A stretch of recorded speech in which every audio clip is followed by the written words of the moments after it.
Assalamualaikum warahmatullahi wabarakatuh.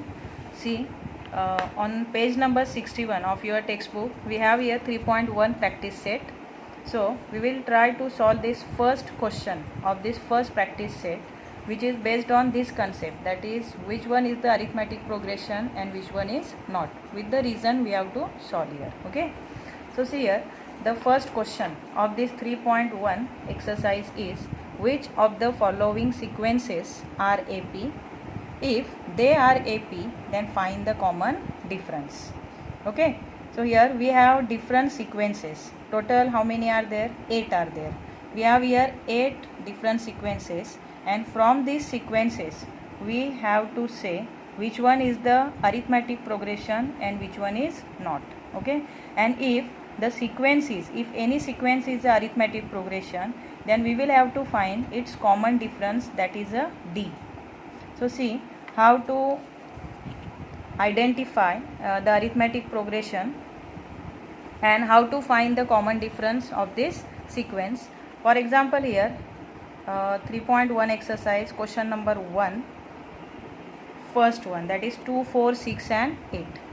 So first sum is 2, 4, 6 and 8 dot dot dot. So in this sequence, see, the first term is 2, second term is 4, third is 6 and the fourth term is 8. So we will find the difference to identify or to determine whether the sequence is an AP or not. We have to find the difference between every two consecutive term, and if we will find it constant, then only we can say it is a arithmetic progression, otherwise not. Okay. So see, D stand for difference. Okay. So D is equal to, first the difference between second term and the first term. So second term it is denoted by T2 minus first term it is denoted by T1.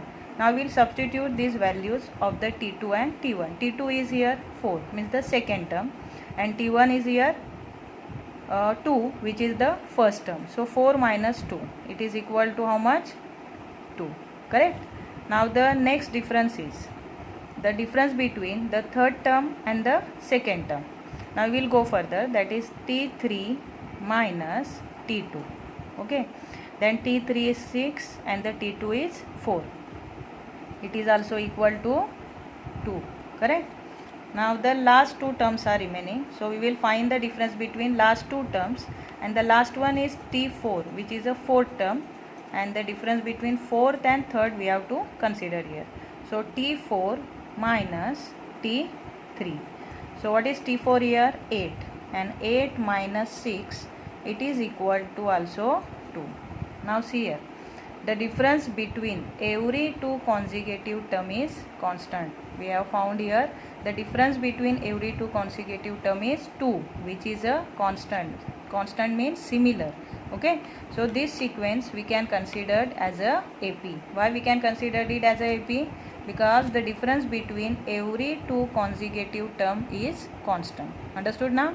So we can say here, therefore it is an AP. Therefore it is an AP. You can write in short AP. AP stand for arithmetic progression. Understood? Now we will go to the second sequence. What is second sequence here? See, second one 2, then next is 5 upon 2, then 3, and the last one is 7 upon 3 dot dot dot. Okay. Same here. First we will find the difference between the first term and the second term. So D is equal to, D stand for common difference, T2 minus T1 is equal to, what is T2 here? 5 upon 2 is the T2, which is the second term of this sequence, and the T1 is first term. So 5 upon 2 minus 2. Do you know how to solve it? We have here two methods. First method is by either by cross multiplication, or second method by equating the denominator. That both the methods we are knowing well. So which method you like, or which method is easier for you, you can use that method, no matter, it doesn't matter. Okay. So here I am equating the denominator of this both the fraction. Here in this first fraction we have 5 upon 2, and the second fraction is only 2, means it is 2 upon 1. So 1 must be there in every number of the denominator. Understood? So here 1 must be there in the denominator of every number. So we are considering here 1 is there in the denominator. So in equating the denominator, we should multiply this 1 which is there as a denominator for 2. We should multiply it by 2. So 2 ones are 2 and then here 2 twos are 4. So here it is 5 minus 4 divided by common denominator 2. So 5 minus 4 divided by common denominator 2. It is equal to, what is 5 minus 4? 1, and 1 divided by 2. So here the difference between first two term we have got, it is 1 upon 2. Now we will go to the next two terms. So next two terms are third term and the second term. So it is equal to, say, don't write again and again this d. So the next term is 3 and 5 upon 2, that is t3 minus t2. Understood? What is t3 here? 3. t3 is the 3 minus our t2 is 5 divided by 2. So any method you can apply here to solve this, to subtract this 5 upon 2 from 3. Here again I am equating the denominator. For this 3 the denominator is 1, and here for the second fraction the denominator is 2. So we have to equate this denominator, means we have to convert this 1 into 2. So here again we are multiplying this 1 by 2, and at the same time we have to multiply the numerator also by the same number. It is the rule of the fraction. Okay. So here 2 3s are 6, then 6 minus 5, and now we have the common denominator 2. So 6 minus 5 is 1, and 1 divided by 2. Understood? Now last two terms we are having. So directly say it is equal to, don't write d. Then here the last term is fourth term, na? So here say t4 minus t3. So what is t4 here? t4 is 7 upon 3 minus, what is the t3, which is a third term, that is 3. Understood? Here again I am equating the denominator of this both the fraction. So here the denominator is 1, and after equating it we will get here 3. Correct? So here we have the 3 and here we have 1. So here we have to equate this, means we have to obtain here 3 in the denominator of the 3, and that's why we are multiplying this both the number 3 and 1 by 3. So here 3 3s are 9. So 7 minus 9 divided by 3. 7 minus 9 divided by 3. It is equal to, here 9.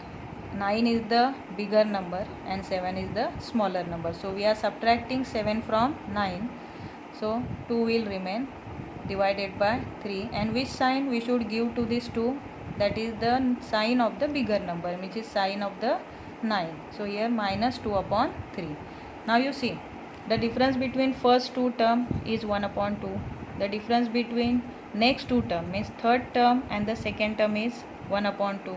But here the difference between last two term, which are the fourth and the third term, is not the 1 upon 2, but it is minus 2 upon 3. So we can consider it as a AP. This sequence we can consider as a AP? No, because here the difference between first two terms are constant, but the last two terms are not the same. Here 1 upon 2, 1 upon 2 and minus 2 upon 3. Means these two are the constant, but one is the different from it. So here to be any AP, to be AP for any sequence, the difference between all the term, all the consecutive term must be constant. So this we cannot consider as a AP. So what you will say at the end? That is, it is not an AP. It is not an AP. Understood?